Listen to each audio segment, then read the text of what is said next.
दो मासूम बच्चों से जो समंदर किनारे पत्थर फेंक रहे थे, लेकिन उन्हें क्या पता था कि उनके पत्थर किसी सोए हुए दैत्य को जगा देंगे। समंदर से निकला वो विशाल ऑक्टोपस इतना डरावना था कि बच्चों ने बिना कुछ देखे भागने में ही भलाई समझी, लेकिन जैसे ही वो ऑक्टोपस जमीन पर आया वो तुरंत मर गया। किसी को समझ नहीं आया कि आखिर हुआ क्या। थोड़ी ही देर में वैज्ञानिकों की एक टीम मौके पर पहुंची और रिसर्च के लिए उसके शरीर को खोलना शुरू कर दिया। उन्होंने सुरक्षा सूट पहनकर उसके अंदर की जांच की और वहां उन्हें एक चौंकाने वाला खुलासा हुआ। उस ऑक्टोपस के अंदर एक हाइब्रिड बेबी पहले ही जन्म ले चुका था, जो दिखने में न केवल बड़ा था बल्कि उसके अंदर शार्क जैसी खूबियां भी थीं। सब हैरान थे, लेकिन खतरा तभी शुरू हुआ क्योंकि वो हाइब्रिड बेबी अभी जिंदा था। टीम में हड़कंप मच गया। सबने बाहर भागने की कोशिश की, पर तब तक बहुत देर हो चुकी थी। वो हाइब्रिड बेबी अब आधा ऑक्टोपस आधा शार्क पूरी टीम पर हमला कर चुका था। कुछ लोग तो डर के मारे मौके से भाग भी नहीं पाए और मारे गए। लेकिन सबसे अजीब बात ये थी कि वो बच्चा खुद ही इंसानों को निगलते निगलते दम घुटने से मर गया। इस नाकाम प्रयोग से इन्वेस्टमेंट करने वाले मिस्टर चौधरी काफी निराश हुए। उन्हें उम्मीद थी कि इस जीव के जरिए उन्हें बहुत बड़ा साइंटिफिक ब्रेक थ्रू मिलेगा, लेकिन तभी एक महिला वैज्ञानिक डॉ आयशा को उस हाइब्रिड के शरीर में एक और जीव के जिंदा होने का पता चला। वो समझ गयी कि अगर ये दूसरा बच्चा दुनिया में आया तो इंसानियत के लिए बहुत बड़ा खतरा बन सकता है। उन्होंने तुरंत उसे नष्ट करने की सिफारिश की, लेकिन मिस्टर चौधरी की आंखों में सिर्फ मुनाफा था। जब डॉ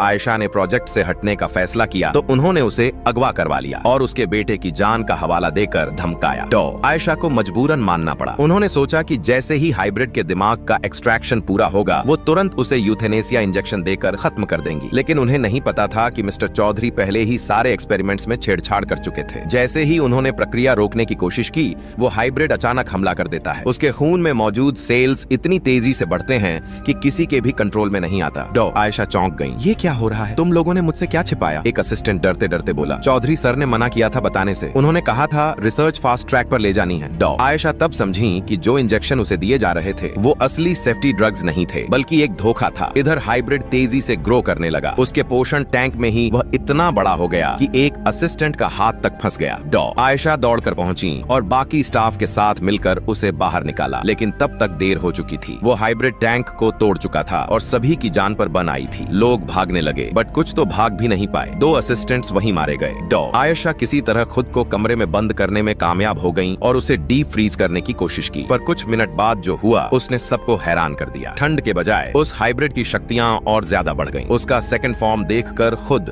डॉ आयशा के होश उड़ गए। अब आगे क्या होगा? क्या वो हाइब्रिड पूरी मानवता के लिए खतरा बन जाएगा?